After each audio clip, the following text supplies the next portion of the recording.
कथा पंचशील ध्वज, शांतीचा संदेश। पहाटेच्या शांत वातावरणात वारा हळूच वाहत होता। त्या वाऱ्यासोबत एक ध्वज डौलाने फडफडत होता। बुद्धिस्ट फ्लॅग अर्थात पंचशील ध्वज।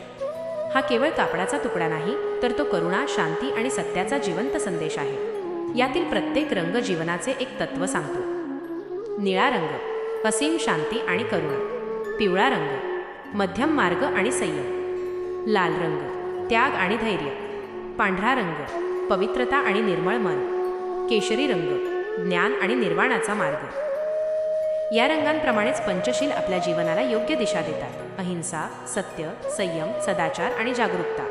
बुद्धांनी सांगितलेला हा मार्ग माणसाला खऱ्या अर्थाने माणूस बनवतो। जेव्हा पंचशील ध्वज उंच फडकतो, तेव्हा तो एकच गर्जना करतो, हिंसेवर करुणा, अंधारावर प्रकाश आणि द्वेषावर प्रेमाचा विजय। हा ध्वज आपल्याला आठवण करून देतो की शांती बाहेर शोधून सापडणार नाही, ती आपल्या स्वतःच्या आचरणात आहे। पंचशील ध्वज म्हणजेच शांत, समतोल आणि जागृत जीवनाचा संकल्प। हा व्हिडिओ तुम्हाला कसा वाटला? कमेंट बॉक्समध्ये नक्की कळवा। अशाच प्रेरणादायी विचारांसाठी चॅनलला सबस्क्राईब करायला विसरू नका। तुमचा दिवस आनंदात जाओ।